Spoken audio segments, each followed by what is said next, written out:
Good morning, Internet. Welcome back to the channel. Hope you're all doing well. Thanks for joining me again. Today I'm going to do a review on an aspect of my bike that's a little controversial. The DCT, the dual clutch transmission from Honda. I'm going to give you my honest thoughts, the pros, cons, what I think of it. Would I buy another one? What's the deal? I'm going to give you my honest feedback. I've got about 6,000 miles on this bike now, so I think I've learned a lot. A couple of Baja trips, a lot of back roads, dirt roads.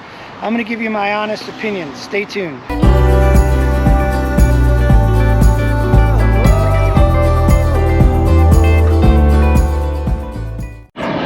Okay, let's get into it.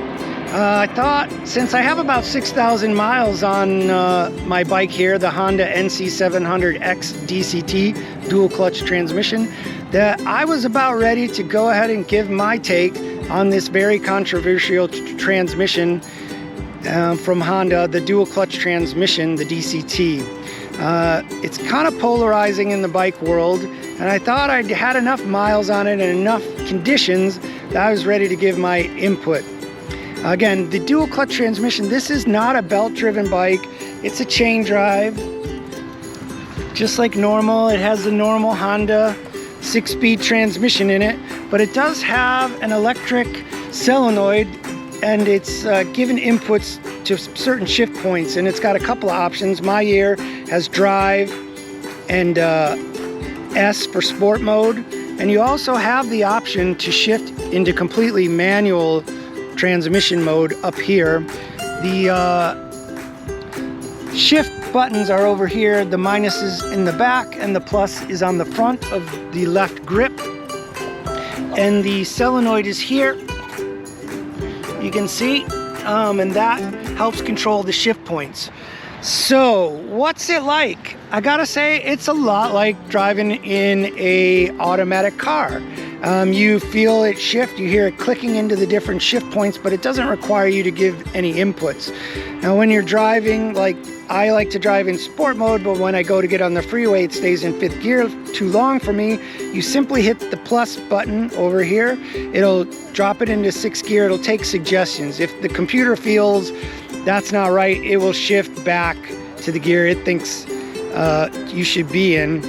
You can just shift it again into manual mode and be completely in manual. I've done that several times, like in bad terrain in Mexico. I want to, you want to engine brake down the hill and not be using brakes as much. Leave it in 1st gear. You can totally do that, and it works flawlessly. So the long and short of it is, I actually really like it. I know some people don't, but I kind of feel that's like a bit of a crutch.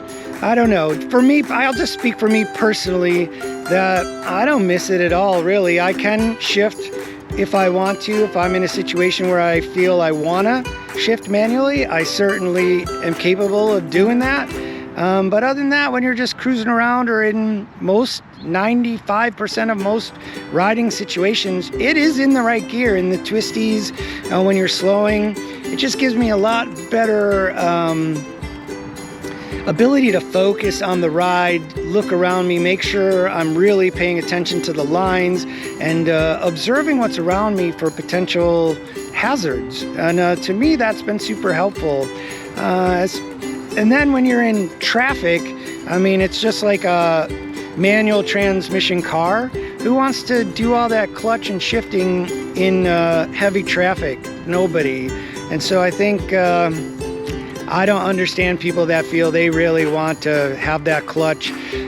I will say is that like rare occasions where you miss working the friction zone on the clutch, but that's not very often in my case.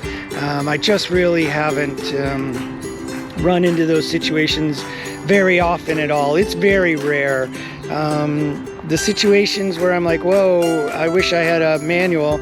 Well, it's easy. You just flick it into manual, shift it on your own. No problem, like downhill engine braking, that sort of thing. Other than that, it's been my experience that this bike really ends up picking the proper gear when you're in the twisties, and you can be as aggressive as you want to be. You can be way more aggressive in sport mode, and drive mode is like, I think of it as economy mode. It shifts a lot quicker, so you're not staying in gear as much. And there's a value to both those modes, I think, and I use them both fairly regularly. I've never had any problems with the DCT. The only thing is you got to keep up with your battery, because if the battery dies, there's no push start in this bike. That's kind of the one negative. There's no way to really, if your battery died, you are going to need to take care of that, because there's no popping the clutch and push start in this bike, that's for sure. So I would say that is the one negative aspect of the DCT, if you want to call it that. But hey, I keep up on the battery, I keep it tended. Mostly I ride it almost every day, so it's not really an issue for me. I think that's about it. I can't think of any other scenarios. It always seems to be in the correct gear. I never have any issues with that at all. If you have questions, please post them in the comments. I read all the comments and I respond to them, so I'm happy to do that. If you have any specific questions, leave them in the comments below. Me, I love this bike, and I'm really quite happy with the DCT, and honestly, it'd be hard for me, my next bike, to buy one without it, just because it's so useful.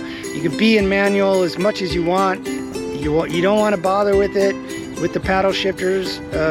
Put it in sport mode, drive mode, whichever mode you're feeling like is useful for your ride that day, and forget about it. Just ride, enjoy the ride, take it all in.